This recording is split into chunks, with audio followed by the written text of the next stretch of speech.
This is Adrian Shepard with Springtime of Nations, and I have with me here Lap. He is a Hong Konger, and he has some interesting stories to tell us about Hong Kong, its history, his participation in the recent democracy protests, and his analysis of the situation going forward. So, Lap, could you just quickly tell us, you're in America now?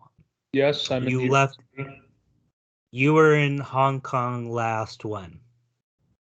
Late November 2020, Right, and this was you moved to Singapore. another place. Yeah, Singapore. So we're here to talk about Hong Kong. I want everybody to know that Hong Kong now has a draconian zero COVID policy, or what they call dynamic COVID zero policy. I'll be very honest, the government usually messes up a lot of shit. Post 97 governance really took a deep dive, and this has caused a great deal of resentment. The first thing you have to know about Hong Kong is that the government is incompetent. And despite a very strong start to the COVID response, it just eventually sat on its hands and let another crisis come to the city. I'll be very honest, COVID in Hong Kong was probably the best COVID you can ever have. You had a high quality healthcare system that did not spend a lot of money. There was a strong layer of reserves that boiled the city and helped the economy function while everything was going to heck. So the result of COVID coming to Hong Kong, and COVID in Hong Kong was one of the first places which COVID came to, was not much. People were prepared. I mean, days afterwards, people were just lining up in the stores trying to buy masks, and that was one of the hardest things you could buy. I mean, everybody wanted N95 masks, everybody wanted special breathable masks, given that Hong Kong is a free market economy, though many, many stupid activists on all sides would say, it's an oligopoly, you can't be teaching. I mean, okay, that segue aside, okay, I digress. So COVID in Hong Kong was very good. There were no lockdowns, except sometimes maybe when the response started to fray. But this is the most important part. People responded to COVID. A lot of countries simply have people sitting around not being able to coordinate their actions with others because COVID is a heavy policy response by the government. But the people in Hong Kong responded themselves. Days after the first cases came to Hong Kong because of that porous mainland border, people started wearing masks, people socially distanced, people, I mean, worked and staggered their work hours. And the government took a very good stand at making reasonable policies that sounded good at first, but really weren't. You don't eat after this certain time. You stay at home after this certain time. If you're coming to Hong Kong, you have to isolate, and we will put a band on you if you do. It was really relaxing sometimes. If you didn't have a job and you were a kid like me who was doing online school, you could hike, you could shop within reason. I don't worry about COVID in Hong Kong as much as I do COVID in the United States. I mean, ultimately, it's up to the people to decide whether they want to follow the rules and they want to be conscientious of their fellow man, and protect the sick and protect the diabetic and all those people. But if they don't want to do it, then you're not going to have a COVID response that manages to eliminate the virus. And that's what happened. Eventually, the government kept making more arcane rules that did not make sense. There was going to be, the mask mandate, which violated a certain no mask mandate, which was meant to identify protesters. And then the dining rules just became a lot more draconian. They went on and off again. The rule of four, which only 4 people to one table, and you better have one of those plastic windows. It's an example. It's a good parable. It's a good comparison, because the changes after 1997 were first very reasonable. You had the flag, you had the Chinese anthem, but other than that, things did not change, and more things were changed until one day you wake up and you figure out you can't boo the national anthem anymore because you just hate the dirge lyrics. You're not allowed to insult, and if you sing it wrong, you can be jailed. And then there was the extradition bill, and now there's national education. And that's pretty much the state of Hong Kong. The last 25 years were really akin to a frog boiling in a pot. At first, the water's very warm. We all love that China money. And then suddenly one day you realize you are slowly giving away all your freedom for the hope that you get prosperity. And that's the summation of Hong Kong from a personal standpoint.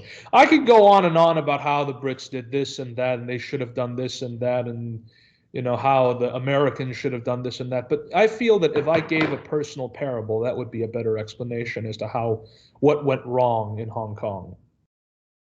So, Lep, you kind of obliquely talked about the protest movement and how all these COVID measures ended it. I think we can rewind and then come back to COVID and how it actually ended the protest movement. But I think this is a good time to let's go from the beginning and how the movement started and your participation in it. Oh God, this is such a controversial question because everybody has their own opinion on the history of Hong Kong, and the history of the Hong Kong protest movement is no different. So, in my analysis, from a secessionist standpoint, there are two strands to the movement. There were the localists and there were the pan-democrats. And the protest movement that started in 2019 was the result of decades of accumulation and refinement, and also a lot of disappointment. Before the protests, from about 2015 to 2018, that 4 or 5 years of dirge and inertia, there was just constant infighting and autopsies from the pro-democrats, or at the time they were called pan-democrats, and the localists, the moderates. Everybody had a reason as to why Hong Kong was failing. And the conventional wisdom that a lot of the international world, your influencers, the Westerners, the whites, basically, and the Southeast Asians or the mainlanders, they basically said Hong Kong was akin to a spoiled child who kept rebelling because things just aren't as good, and economically, Hong Kong's economy is a busted flush. But that had no data behind it. There was no evidence that Hong Kong people were spoiled, or that they wanted more public services, or they wanted a new role in the great Chinese economy. I mean, if that were true, then there would be no pan-democratic movement, because the pan-democrats were calling for policies that were not always full-formed, and more than that, really were based on preserving a sense of Hong Kong. They weren't nationalists. They simply wanted democracy, and they wanted to preserve Hong Kong's image as a democratic society. Right. They wanted China to hold up its end of the handoff in the 50-year. Yeah, they want them, to hold up their end of the bargain. And you have to remember about the pro-democrats, a lot of pro-democrats were pro-handover.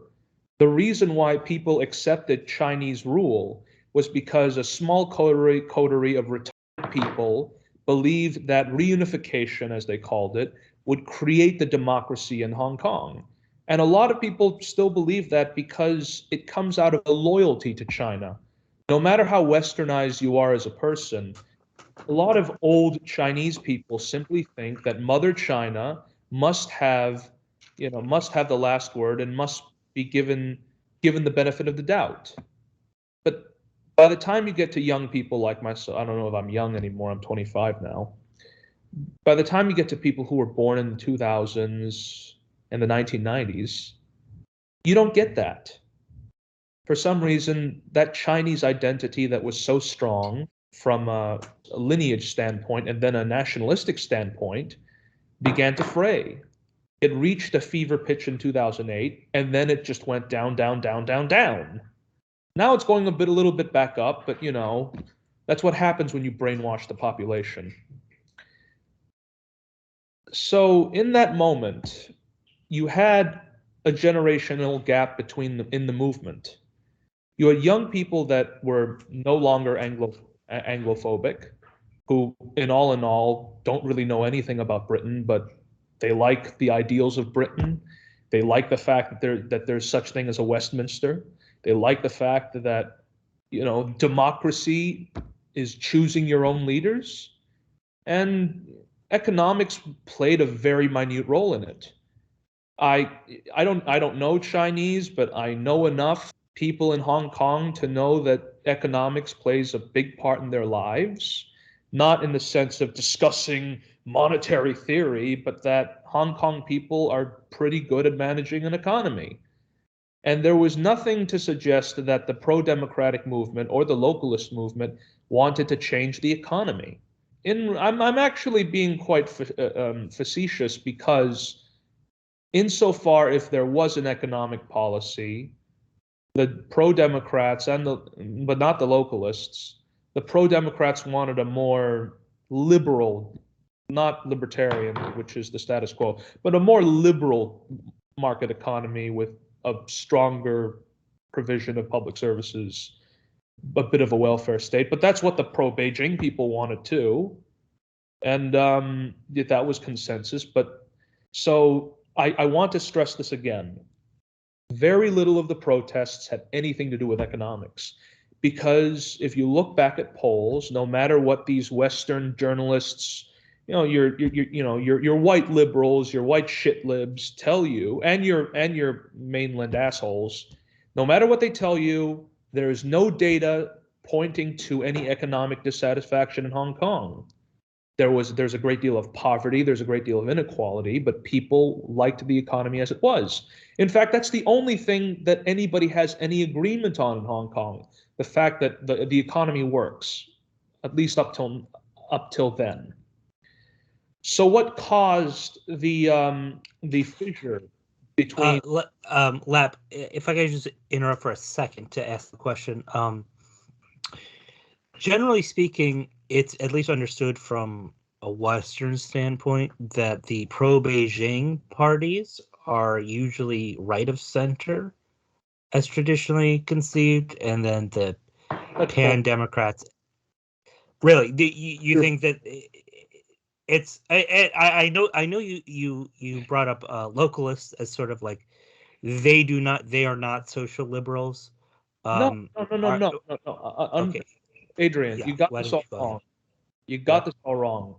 That's the problem when your view of the Hong Kong protests is manifestly written by Jamil Anderlini and all of these liberals.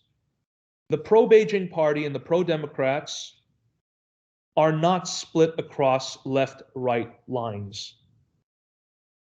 There is no left-right divide in Hong Kong as it is understood in Europe or America. The cleavage in Hong Kong politics is, do you like democracy? Do you not like democracy? And what is the constitutional future of Hong Kong? That is it. It's kind of like every other stateless nation. It's not a left-right split. It really is about what is the constitutional future of that country going to be in the future.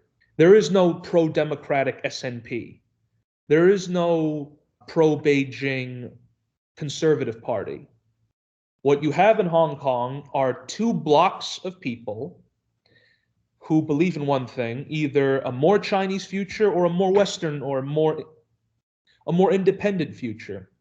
Within that line, this continuum, you have people who are evolutionists, you have people who are autonomists, you have people who want a federal China, you will have people who of all sorts of persuasions. The problem, not the problem, the good thing about Hong Kong is that things work to a certain extent where we don't argue about we don't argue about whether gay marriage should happen, or although now that's become a debate. It's become a debate in the last 4 or 5 years, or whether or not there should be more welfare spending. People have a consensus. There should be more welfare spending, but we should keep taxes low and spending low, or something like that. In reality, it's not like that at all, but that's the political conception of Hong Kong. It's, do you want a more Chinese future? Do you want a more Western or independent future? That is it.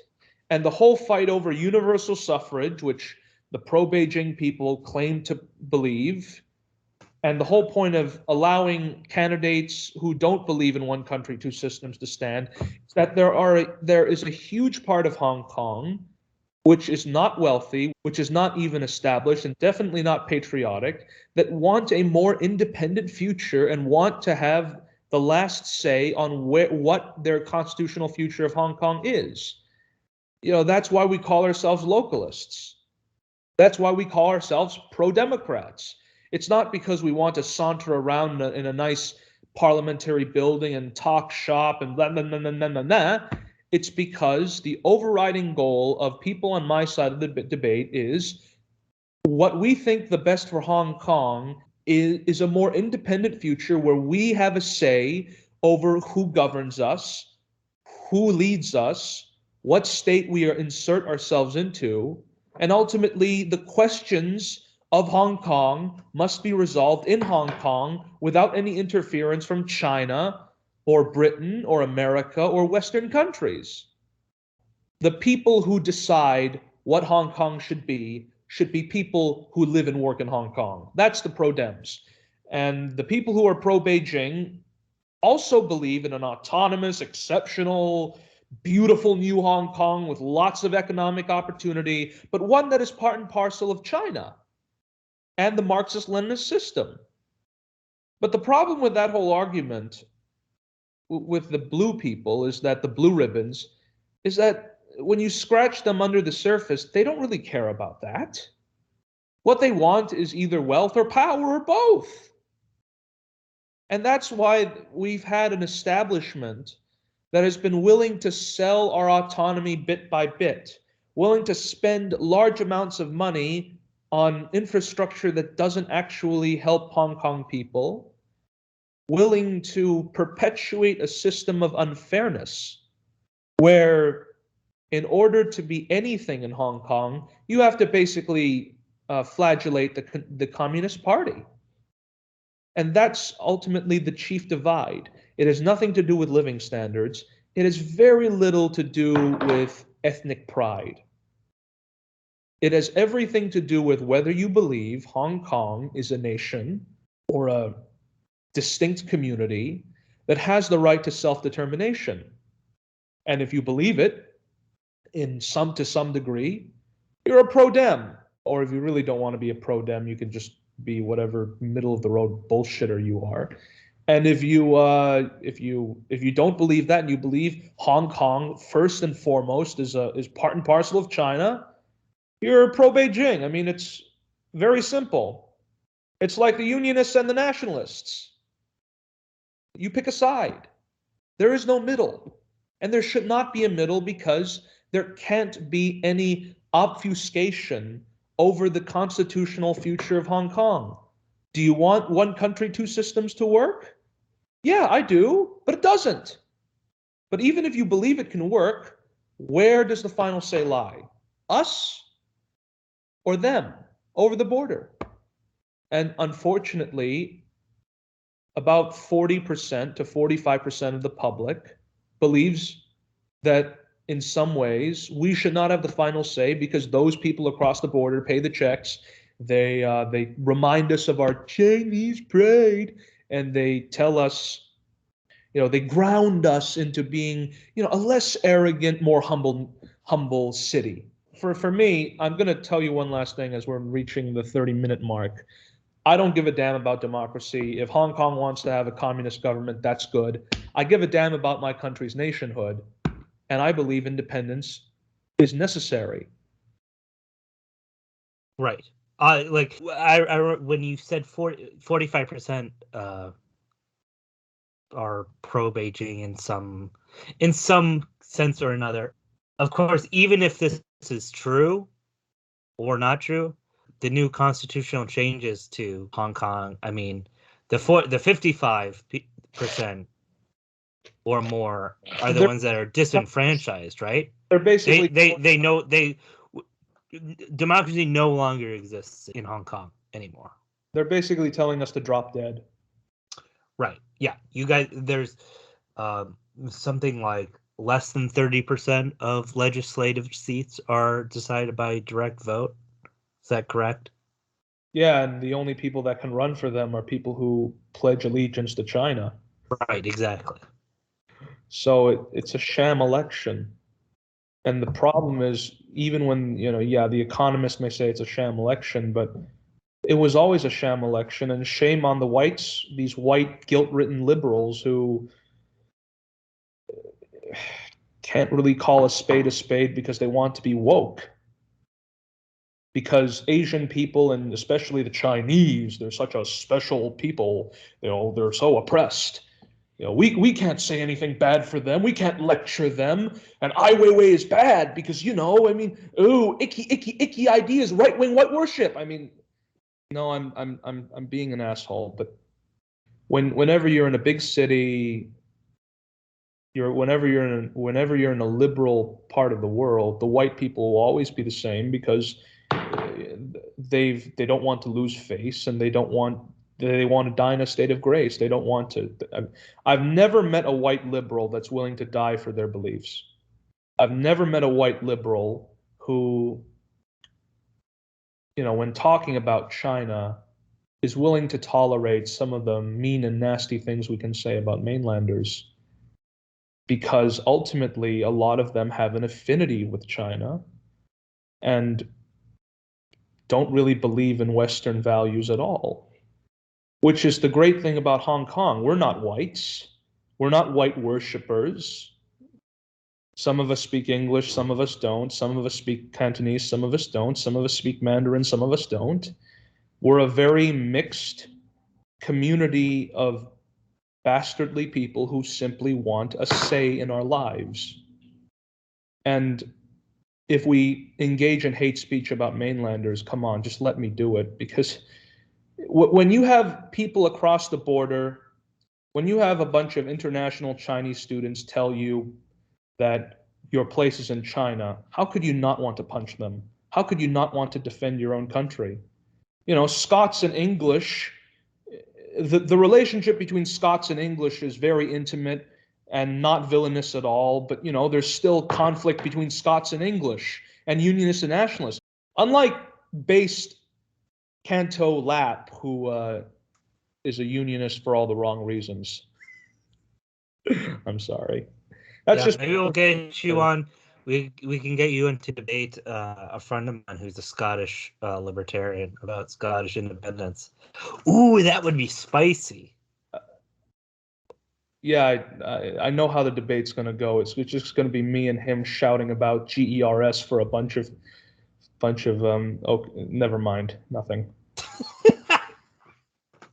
Well, I've debated a lot of maths. Anyways, what else? I mean, yes, let's get back to what we were going. Okay, so we got the main frame of the protest movement, its nature, its aims. I want you to tell us about your personal experience being involved in it. I wasn't involved in it. I did a very minute role of counting some votes and canvassing and seeing how shit went bad on the first day of the national security law, but I did nothing.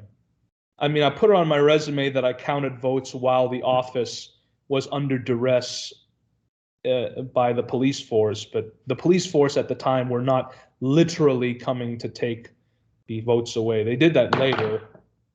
they tried to collect the info of who voted in the primary, but I like to think I'm a bit brave for doing something that could have been declared illegal, which it was, but by that time I was already away from Hong Kong. I wasn't allowed to protest because actually, whether I did or not in retrospect wouldn't have mattered, but I made a pact with my dad when he was considering not going back to Hong Kong for the protests, which was very dumb of me.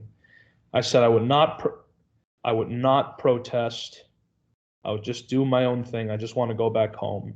And we shook on it. And every time I wanted to go to a protest, he would say, "We had an agreement." And that was it. I wasn't allowed to participate in any protests because he didn't say this outright, but the understanding was if I did something very bad, I would be cut off. And I'm a 25, 24, 23-year-old with no experience and no evidence that I could live independently from dad or mom, and so I had to look out for my own livelihood. It's something very cowardly because a lot of people in Hong Kong were kicked out of their families for doing what they thought was right. One person committed suicide. He jumped off a building after being kicked out of his family's home. Another person committed suicide because she felt it was hopeless. And she wrote a beautiful suicide note in the most wonderful Chinese writing. And then it got so bad where there were adults who were either childless or didn't have that many children, became surrogate parents for other people's children. Who are disowned. Or perhaps facing family issues. That speaks to the moral hole in our society. The fact that people would kick out their children, predominantly Chinese, Hong Kongers, parents of children who deign to think for themselves would be kicked out. If you're a parent and you kick your child out because of a political belief, even as something as sacred as the national question, I don't have contempt for you. I understand why you do it. I'm just confused. And ultimately, I'm very glad that my dad did not kick me out, that I have a wonderful family, a loving family that may not understand what I've always provided for me. But other people in Hong Kong are not so lucky. And if there was any one thing I want people to say, it's not about false equivalency or who is right or wrong. Ultimately, your country will only survive if there's a minimum standard of morals that are universal, not just applicable to one mindset. And I think the most dispiriting thing we saw is that the Brits were proved right. There are a collection of people, not just the elite, but a wide range of people who have a little bit, but not a lot, and want to preserve that little bit of capital and prosperity and opportunity, willing to give away or snitch on others all that freedom and sacred bondage for the chance to get a sniff at a better life. And I can't really think about why it happened in what is supposedly a very Christian place. And what can I say? What can I say? Some people want to turn this into a commentary on Asian parenting and Asian values, but I guarantee you, if New York or Singapore or whatever other cosmopolitan city were to have this similar conflict, it would happen the same way. Libertarians tend to believe that rights and morals and values are universal, and civilization is universal. And if you believe that, as I do, and I know it is right, then it says something very horribly for how humans have degraded themselves with not even prosperity, but just petty avarice. That's a big word for love of money. Looking back, I exaggerated that. So the institutions to create a snitch culture similar to that in mainland China, it's already been bedded into the Hong Kong firmament. The motivation for a snitch culture is already there. The country is very unequal. Some people have a lot of money, some people don't. There's this ridiculous statistic that I don't know where to follow up, that 1 in 7 Hong Kong people are paper millionaires. I don't know if that statement is true or not, but some people have a lot of money and some people don't. And the likelihood of you knowing at least a distant relative with a bit more than you is very high. And you know, yes, there was a great deal of working class support for the Hong Kong protests. How much of it is very much disputed. But there's a moral poverty in Hong Kong. Part of it is despite having a lot of Christian churches and synagogues and religious institutions and religious inflected institutions, such as your Christian schools, my impression is that a lot of people don't really believe in God as a spiritual presence in their lives, but merely as something to advance themselves. So you join that church because that's where the better people are. That's how you network. Oh, of course, this has changed as the handover has turned into crap. But that's my impression after living there for so long. That religion is not really not really as profound. The theology of some people, the lay theology of some people, is not as deep rooted as we should see. And that's why there's been a moral poverty to snitch. If there are families that can kick their sons out or their fathers out or their mothers out for supporting the protests, then we shouldn't believe in the slippery slope fallacy, but sometimes the slippery slope is real. That people will eventually start snitching on their friends and family just to get one. I don't know how they would get their assets, but just to get something out of it. Perhaps not money, or perhaps not even whatever's left of their stuff, but just to feel good as being a patriot. So in the movie 10 Years, the last segment featured a bunch of kids, and there was this one fat kid, this fat 8-year-old, accusing the egg farmer of using the word local eggs rather than Chinese eggs. And that's not the culture we're going towards, but the prerequisites are all done. These artistic expressions are key to understanding how some Hong Kong people feel and whether there's a future. Because I don't think the protests are over. I genuinely believe if COVID ever stops and enough people are vaccinated, some people are just going to start protesting again. Perhaps not violently, perhaps not even peacefully, but in some way, shape, or form. I don't know what that form was, but I truly believe that we haven't seen the last word yet. Well, I certainly hope so. I would hate to see Hong Kong and Hong Kongers disappear into tyranny. Is there anything you could tell us about the Hong Kong diaspora in Britain? That this was seen to be the natural place that Hong Kongers would relocate to with British citizenship. Do you know anything about that? Interesting. I don't know anything about that because I'm in New York City and there are a lot of Hong Kong people in New York City. We're not as strong of a diaspora as, say, the mainland Chinese diaspora, which has grown in power and importance.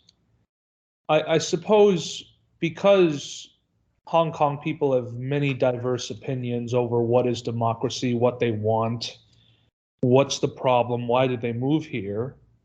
There's not really as much of a united voice or united organizations, although that has changed in Britain and I suppose Taiwan. It's actually very interesting because in the past, I remember a poll before this whole BNO business. People didn't want to move to Britain. They wanted to move to Taiwan. 50% of Hong Kong people who said that they were going to move would want to go to Taiwan because Taiwan is 3 hours away. You can always come back if you want to. Separated by an ocean, by the Taiwan Strait, so so it's hard to find you. If you're chased by agents by MSS or whatever, Ministry of Security Service, it speaks Mandarin, although I suppose a lot of Hong Kong people now speak Mandarin. Nearly everyone does, except me. And the food is good, and there's a similar liberalism. There's a similar spiritual, not spirit of freedom, although it's quite different. I suppose they're more socially liberal and Hong Kong's more laissez-faire, but that's, liberals tend to like liberal places, so that's where they go. As for what made Britain so popular, I think the reason why the immigrant community has reached it's reaching critical mass is because of the BNO visa. So that allows a lot of middle-class families, your 25 to 45-year-old parents who make good money and are skilled, to go to England, parts of England, or wherever in the UK, set up a good community. And because you have that settled status, to use a British term, people go there and are able to form networks and build their own nation within a nation. And that's very good for them, but I don't think that's the long-term solution. I think it's a very good solution if you have kids and if you want them to live in freedom and you don't want to be brainwashed by communist education. But ultimately, if Hong Kong is ever to be free, you either have a political solution where we relitigate the joint declaration, which China will never allow, and which the UN will not bother because the UN has a lot of non-wealthy China-aligned members that honestly do not need Hong Kong to take up space in the UN on the UN agenda. But it's either a political solution that involves the British government and the Chinese government relitigating the joint declaration and seeing what part of the joint declaration has actually worked.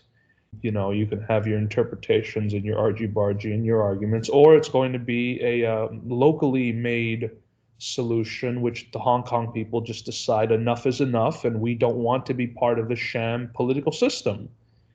That is the long-term solution. The truth is that the United States and the European Union can't really make a role for themselves because they can pass legislation to say we have a role in Hong Kong's future before XX date, but we're running out of time already. It's been 25 years. We have 25 more years of no mainland laws in Hong Kong. So if you want to actually do something that helps Hong Kong, you have to spend the next 25 years remaining before 2047, which means no mainland law will apply except within these strict boundaries. And you have to get the legal party, which is the British government, to persuade the other legal party, the Chinese government, that there is a negotiation to be made or there is some unfinished business, because that's the peaceful route, in my opinion. I'm not a lawyer. I don't know what to do. I don't know what this is my understanding of the joint Sino-British Joint Declaration. Otherwise, the only solution you can have is, if not violent, then something quite conflicting. You're going to have to get a critical mass of Hong Kong people in Hong Kong to eventually just to have another round of protests and try to persuade Beijing that this is the only way that they're going to ever get peace. Because ultimately you can have, and I really hate doing this in air quotes, universal suffrage with your lackey candidates, and you can choose between a banana, egg and a cabbage. But what if you don't want rotten fruit and protein and vegetable? What if you want candy? What if you want Coca-Cola? What if you want you get what I'm trying to say.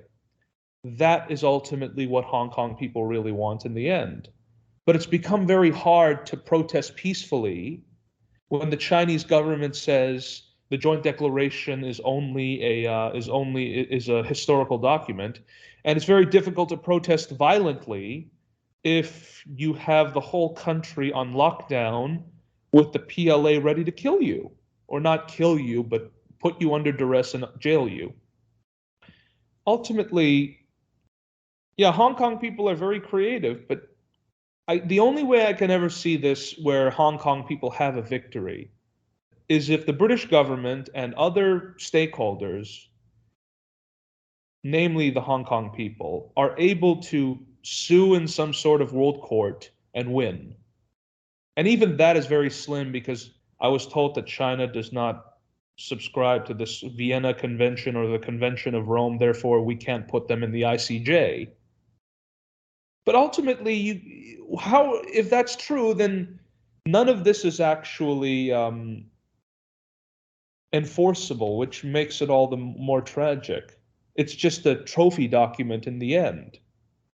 So yes, I'm pessimistic, but I do foresee that Hong Kong people will do something. And whatever it is, it's going to have to be even more creative than the last protests were and the protests before that. Listen, I don't like democracy. I think it's a horrible governing system. And if we could go back to the years of liberal autocracy, where, if they ever existed, where one wise man would rule with his coterie of even wiser people, oh, that'd be great. But I don't know whether you can return to those days, because well, the Chinese attempted to do that, except with more patriotism and garbage. But ultimately, people want democracy, or at least some people want democracy, because they want a say in how they are governed. And even if they make bad, irrational choices, we have to respect that. The only way you're ever going to get regular people to respect good choices and good governance made with not as much consultation or even review, or the only way you're ever going to get that is if people feel your system is legitimate, and more than that, if they have a stake in it as well. But ultimately, given the way of history, we're not going to have thousands of Liechtensteins anytime soon. So, given that this is a libertarian anarchist channel, this is what I'd like to say. If you want to help Hong Kong, establish contact with Hong Kong people and help them in whatever way that you want. Don't virtue signal. Don't virtue signal like the bastards at Cato. Don't see the coffin and then cry. Do something. Do something to prevent bad things, and always fight for liberty. Because the most important lesson from Springtime of Nations is that people want to be free. Don't ever give in to stupid, myopic, and more than that, overeducated individuals that believe in limiting freedom for the public good or choosing some people's rights over others. Always believe that the best solution to any social problem is abundance, and more importantly, the rule of law, and the importance of inculcating a sense of independence in all people. Because ultimately, if you don't believe that you are entitled, or if you own your own self, and that society must be regulated for the common good, you're eventually going to go down a very long, downtrodden path in which people limit other people's freedom and control other individuals because some people have more than other people, or worse, because we need to do it so that everyone else is better off. Never accept that logic, never give an inch, and if they really insist, fight back in any way you can. peacefully, of course, but if you really are pushed into a corner, then do it as in a most dignified manner as possible, and make sure that you understand the value of a human life. Because we are libertarians and we are anarchists. We don't like war, and we don't like government. And we know that path is right for a reason. Thank you very much. Thank you, Lap. So this has been Adrian Shepard and my friend from Hong Kong, Lap. Hopefully you'll make a triumphant return to your homeland. But in the meantime, Nations, this is Springtime of Nations. may 1,000 flowers bloom.